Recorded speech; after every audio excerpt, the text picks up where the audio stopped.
Salut la communauté Naotech TV, qu'est-ce qu'on va pouvoir bien apprendre aujourd'hui? Vous le savez peut-être, quand on veut mettre en valeur son intérieur en photographie, bien souvent l'éclairage ambiant ne suffit pas. Alors pour prendre de meilleures photos de votre intérieur, je vais vous proposer une technique qui se fait avec un flash et un flash seulement. Technique qui s'apparente un tout petit peu à celle du light painting dont Jérôme vous avait déjà parlé dans un précédent épisode de Naotech Shoot. Une technique qui nécessitera un appareil photo débrayable de type réflexe ou compact, mais vous me connaissez, j'ai pensé aussi à ceux qui n'ont qu'un smartphone dans leur sac photo. Et dans l'astuce de Tristan, à la toute fin de cet épisode, je vous donnerai une technique un petit peu similaire qu'on peut faire avec un smartphone, sans flash, sans les mains, mais aussi sans souci.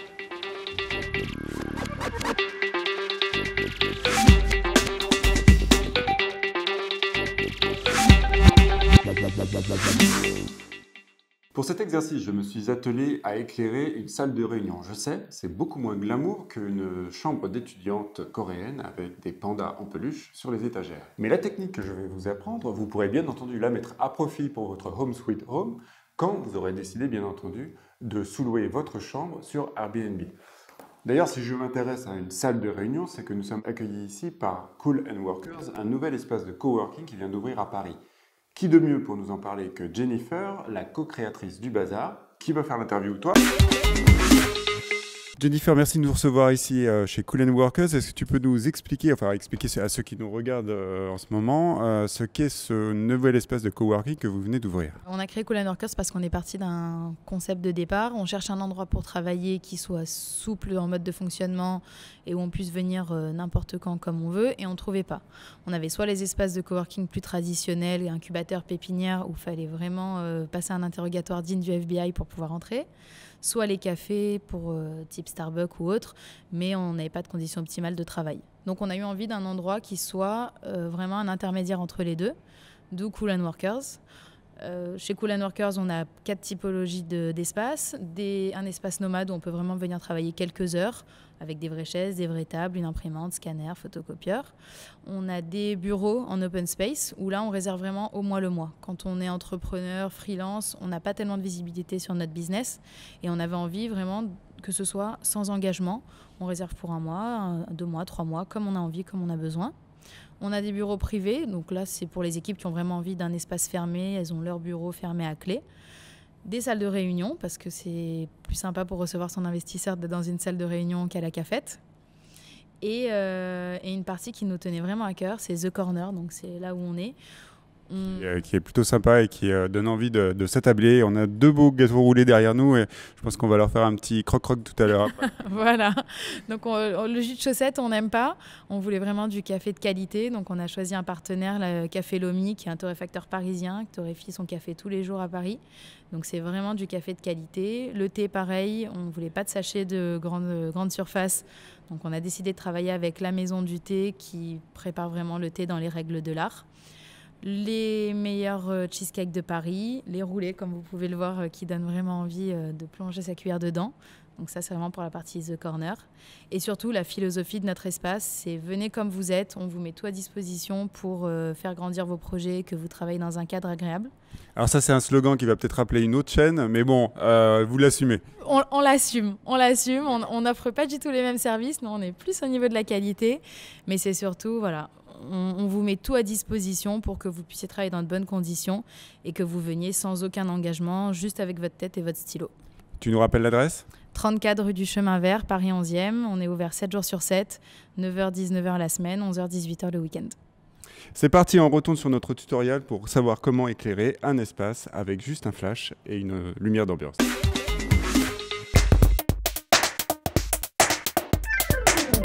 Pour réaliser cet exercice photographique, vous allez avoir besoin bien sûr d'un appareil photo. Ici, j'ai utilisé un réflexe d'une marque japonaise que personne ne connaît. J'ai aussi besoin d'un flash que je peux mettre en mode manuel. Un émetteur-récepteur de synchro flash sans fil qui va me permettre de déclencher le flash à distance. Éventuellement un stick pour amener le flash en hauteur si votre pièce est haute de plafond ou que vous avez les bras fatigués ou trop courts. Bien sûr, un bon trépied. D'ailleurs, je crois qu'il y a un test du Manfrotto 055C qui traîne par ici sur la chaîne Naotech Shoot. Un ordinateur doté d'un logiciel de retouche comme Photoshop. Et un peu de bon sens, ce qui avec moi n'est pas toujours gagné.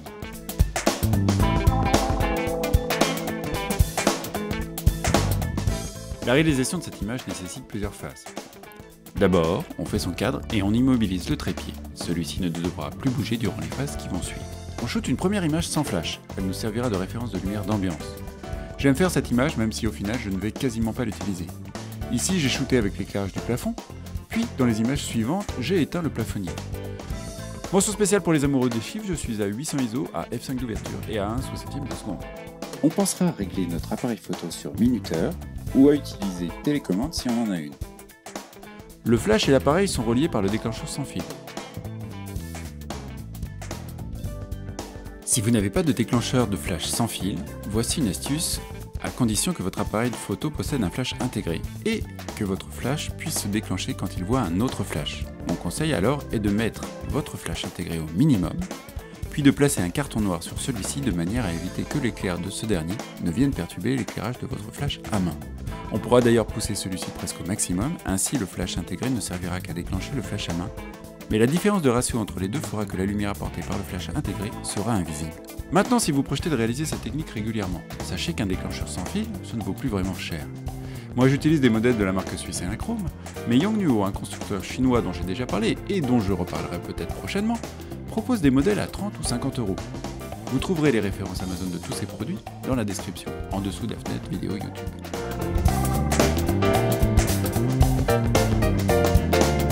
On a procédé au réglage préliminaire en prenant quelques images test pour diminuer la puissance du flash si celui-ci est trop fort. Évidemment, on remontera cette puissance quand on s'écarte un peu trop de l'objet éclairé. Je rappelle à tous nos amis adorateurs de physique du rayonnement lumineux que la règle du carré inverse de la distance s'applique à l'éclairage au flash. Si vous reculez de 2 fois la distance par rapport au sujet avec votre flash, celui-ci ne sera pas éclairé 2 fois moins, mais 4 fois moins. Bref. On shoot une série d'images avec le flash pointé vers ou au-dessus d'une zone qui nous intéresse. Cela peut être un canapé, un fauteuil, un rideau, un coin de mur, bref, tous les endroits qui sur l'image finale viendront se montrer de leur belle couleur et de leur matière chatoyante. Mais qui a écrit ce texte? A vous de jouer aussi avec l'angle du cône lumineux du flash, le zoom comme on peut l'appeler, qui vous permettra d'avoir des taches lumineuses variées. On se retrouve avec une série d'images où une seule partie de l'image est correctement éclairée. Toutes ces pièces vont constituer un puzzle final que l'on va assembler dans quelques instants sur Photoshop. On est là maintenant sous Lightroom, je me trouve avec les 6 images qui m'intéressent et puis une bonne tasse de thé bien chaude parce que ça va être un peu long. Heureusement je vais pouvoir vous accélérer la vidéo par moment, sinon vous allez pleurer votre disque dur, enfin plutôt votre bande passante internet. Je sélectionne mes 6 images, je fais un clic droit qui me permet d'envoyer, c'est-à-dire de modifier dans, voilà c'est ça. Ouvrir fusion, ouvrir en tant que calque dans Photoshop, c'est cette fonction là qui nous intéresse. Je clique et là, suivant votre ordinateur, soit c'est instantané. Si c'est instantané, d'ailleurs j'aimerais bien connaître votre configuration, ça m'intéresse beaucoup. Nous on va attendre un tout petit peu. Regardez là, il est en train de faire tung tagodoum, voilà, il est en train de faire schlapoum et claclou et je vais en profiter pour boire un peu de thé chaud, voilà c'est ça. Alors ce thé est un thé de chez un truc que j'ai vu chez Monoprix, je vous déconseille de l'acheter, il est dégueu, pas bon. C'est un thé qui s'appelle Clipper, c'est censé être bio, mais quand c'est bio c'est pas forcément bon. Quand c'est bio c'est cher c'est sûr, mais c'est pas forcément bon. Je me suis fait avoir par le marketing du packaging, leur thé vert sent un petit peu la paille. Voilà, c'est pas le meilleur des thés verts que j'ai pu goûter. Trêve de plaisanterie, je crois qu'on arrive à la fin de l'opération. Ça y est, les calques sont créés. Vous voyez, je vais passer en plein écran sur Photoshop. Nous avons donc 6 calques. Et là, grand moment de solitude, on se dit qu'est-ce qu'on fait? Alors, on se les regarde les uns après les autres, on va les décocher et on s'aperçoit qu'il y a des zones qui nous intéressent en fonction de la partie. On va commencer par le calque du bas. Alors le calque du bas c'est un peu l'image générale sur laquelle on va arriver à la fin. Ah oui, j'avais fait celle-là, en fait j'ai fait une petite retouche, c'est juste pour le fond. Vous voyez, ici dans le fond il y avait une espèce de fil rouge que j'ai enlevé. La seule chose qui nous intéresse ici c'est la partie extérieure. Je vais donc créer un masque. Non plutôt, je vais... Oui c'est ça, je vais créer un masque. Donc je vais prendre le lasso. Et puis... je vais négligemment venir un peu à l'arrache entourer la zone qui m'intéresse. Alors on peut le faire de manière assez large, on n'a pas besoin d'être super précis. Voilà. Et là je crée un masque, c'est-à-dire que maintenant je vais créer le petit icône qui est ici en bas. Voilà, ça va nous créer le masque adéquat, c'est-à-dire que c'est juste la zone qui nous intéresse. On affiche la zone suivante. Alors, Moi j'aime bien partir de la base, c'est-à-dire je vais tout effacer et puis je vais redessiner ce qui m'intéresse. Ici la partie qui m'intéresse, on va dire, c'est à peu près, si je me trompe pas, je dirais que c'est à peu près la zone de la chaise. Et peut-être un petit peu le mur du fond, mais je dirais plutôt la zone de la chaise qui m'intéresse. On va voir, attends, pour la chaise, il n'y a pas d'autres trucs qui m'intéressaient plus. En fait, je me demande s'il va m'intéresser ce calque-là. Je l'efface pour l'instant, je reste sur celui-là. Là, c'est la zone de la chaise qui m'intéresse. Donc, je fais un calque noir en appuyant sur Option et je crée un calque. Vous voyez, ah non, j'étais pas sur mon calque, évidemment, ça ne marche pas. Je fais pomme Z, magie de l'informatique. Voilà, calque noir. Et là, il n'y a plus rien. Je me mets en mode brosse. Alors, je vais m'excuser pour beaucoup d'entre vous, je vais utiliser beaucoup de raccourcis parce que j'ai l'habitude de les utiliser sur ma tablette et sur mon clavier. Voilà, et je vais faire un gros petit morceau de brosse et je vais aller peindre la zone qui m'intéresse ici. Alors évidemment, si je peins en noir sur un fond, sur un masque noir, je rappelle à tous nos auditeurs que ça ne marche pas car on peint du noir sur du noir. Je vais donc appuyer sur la lettre X et inverser le noir et le blanc, et puis je vais commencer à repeindre ce qui m'intéresse. Voilà, cette zone-là. On va affiner ensuite. Pour l'instant, on se dit, tiens, c'est ici que ça m'intéresse. Bof. Une fois que je suis arrivé là, je remonte un tout petit peu, et là je me dis, tiens, c'est la zone un peu sur la table qui va m'intéresser. Voilà, toute cette zone-là qui vient jusqu'à la boîte, ça c'est chouette.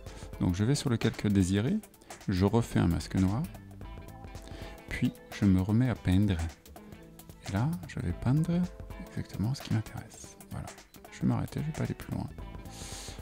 Ouais, on verra. Ok. Le calque suivant. Ah, il est un peu similaire au calque suivant, camarade.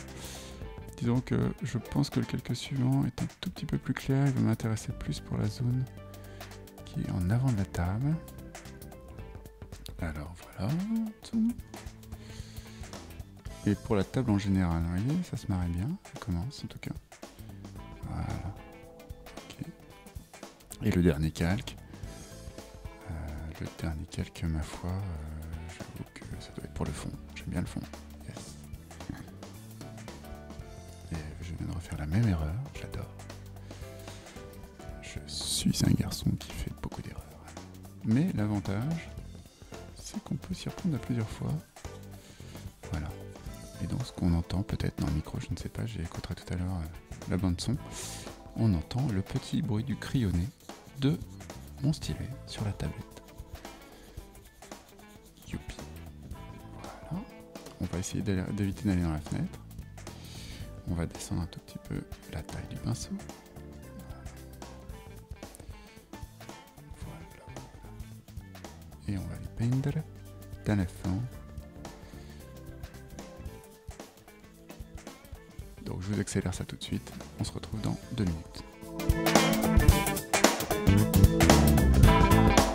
Alors on reprend ici, on va essayer d'ajuster un peu le tir, en se disant tiens, est-ce qu'il n'y aurait pas une zone en bas, est-ce que ça nous intéresse finalement d'avoir le détail sur les chaises et la projection des ombres des pieds des chaises en raison du flash. Est-ce qu'il n'y a pas une photo? Alors, pour ceux qui ne savent pas comment se débarrasser d'un calque quand il a été établi sur un calque, qu'est-ce que j'aurais dit, d'un masque de fusion sur un calque, on appuie sur la touche majuscule et on les élimine tous les uns après les autres, et on vient refaire un plan. Alors je pense que là ce qui m'intéresserait pas mal, ce serait d'avoir le fond ici en bas. Je trouve qu'il est beaucoup plus gracieux. Donc on va faire ressortir, ou plutôt on va effacer sur les calques qui sont au-dessus. Nous allons effacer, nous allons masquer la partie concernant le sol. Tout simplement, on se replace donc, regardez ici, je repasse en couleur noire, je suis toujours avec ma petite brosse. Je vais aller peindre. Avant ça, il faudra effectivement que je pense à faire revenir un tout petit peu du sol ici, sinon effectivement ce qui va apparaître c'est du transparent. Donc je peins en blanc, je peins en blanc. Je fais revenir la moquette. Nous allons poser la moquette. Et c'est pareil, je vous abandonne 2 secondes, je bois une tasse de thé et j'accélère la vidéo.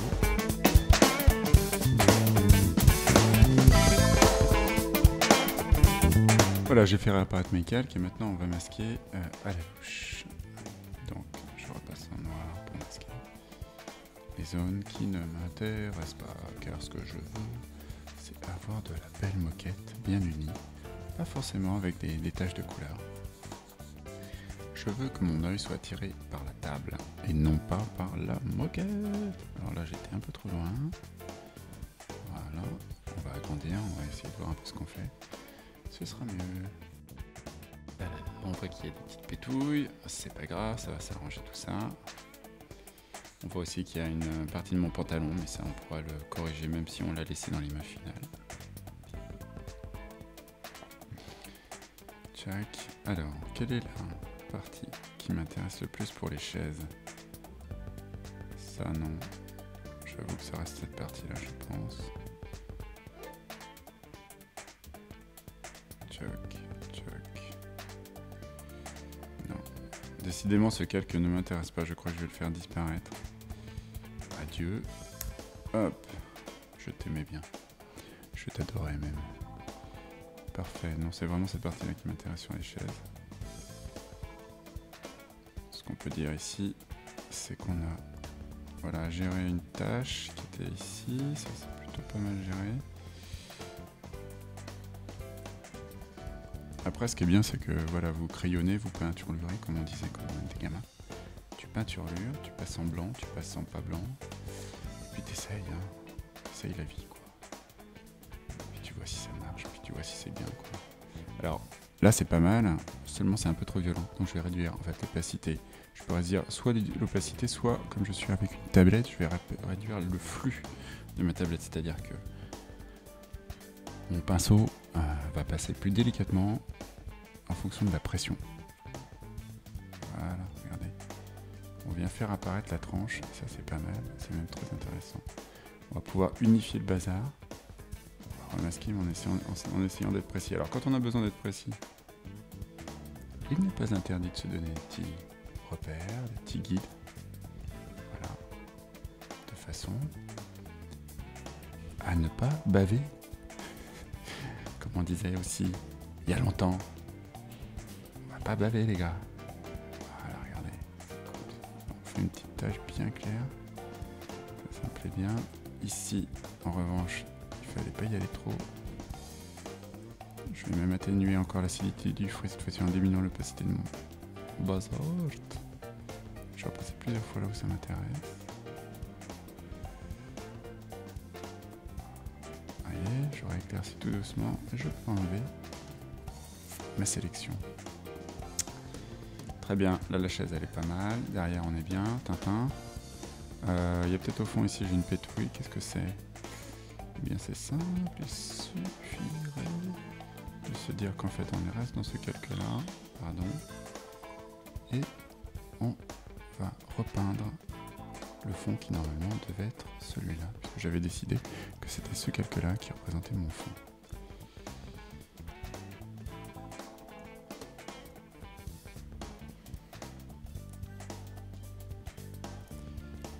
Pareil, petite pétouille ici qu'on va bien corriger. Écoutez, je crois qu'on est pas mal. On va maintenant, vite fait, mais je vais le faire en accéléré, je vais faire des corrections de détails, c'est-à-dire il y a éventuellement 2-3 choses qui m'ennuient.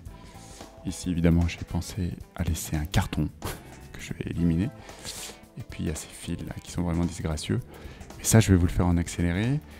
Toujours est-il que la retouche, pour ce qui est de la retouche purement d'éclairage, cela nous a pris bien exactement, je vais vous dire ça, je regarde le compteur de mon microphone, voilà je suis à peu près, voilà on est à 16 minutes, moins la digression sur le thé.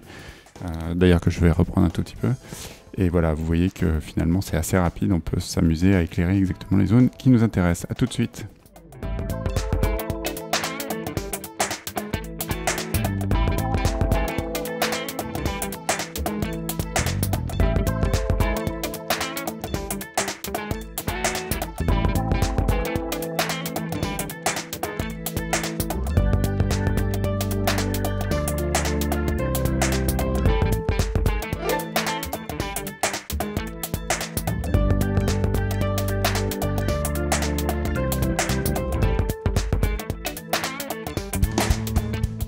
Voilà, on est de retour, fin de retouche, j'ai enlevé toutes les petites pétouilles. On va faire un bref parcours à 100% d'image.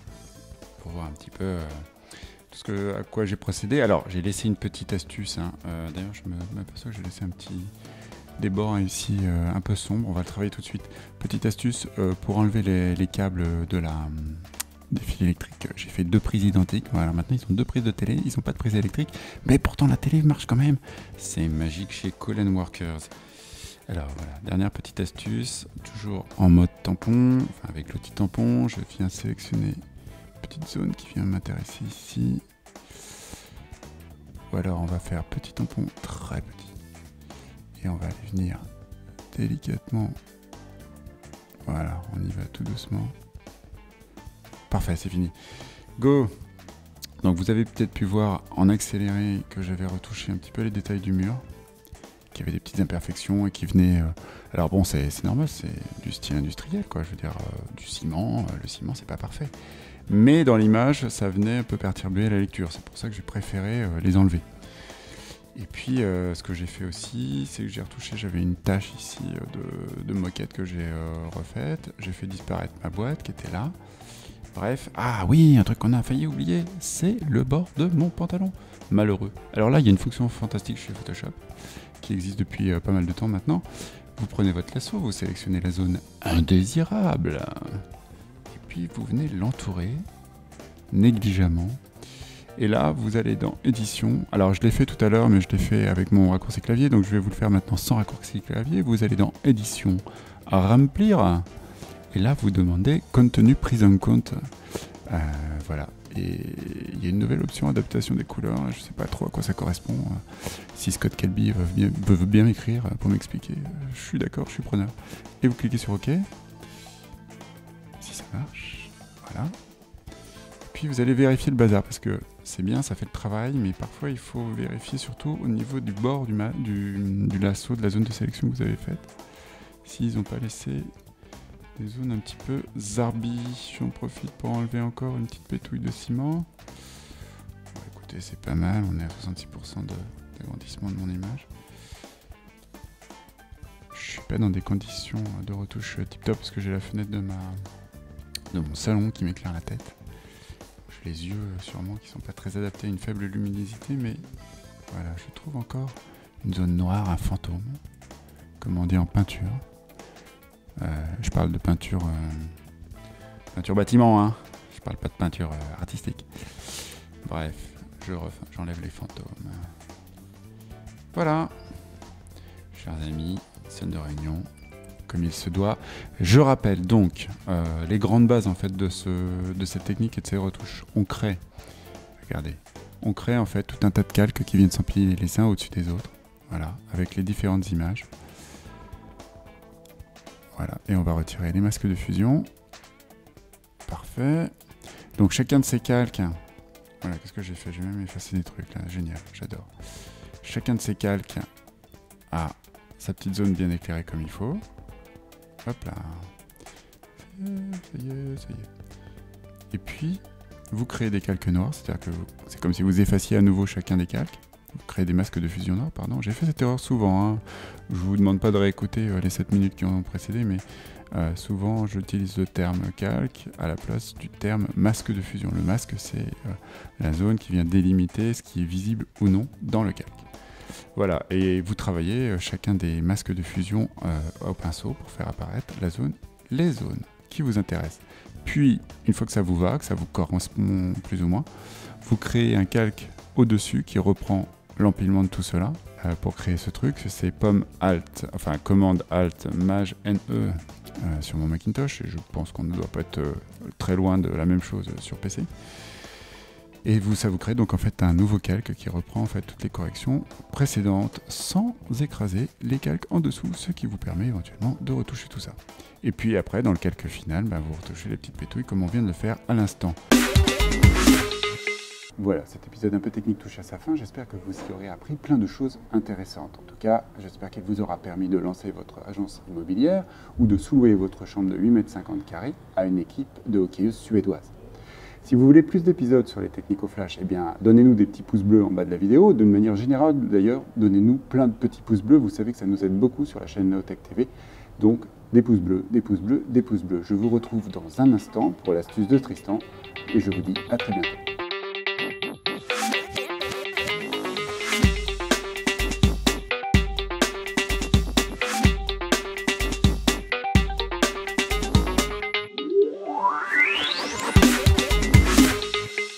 Amis du smartphone, bonjour. Voici ma petite astuce pour faire une photo un petit peu similaire à celle que l'on a réalisée dans l'exercice précédent. Vous aurez seulement besoin d'un petit accessoire comme celui-là pour pouvoir accrocher votre smartphone sur un trépied. Notre smartphone posé sur plié, on va réaliser la même photo avec plusieurs expositions différentes. On fait une exposition pour les ombres, une exposition pour les tons moyens et une exposition pour les hautes lumières.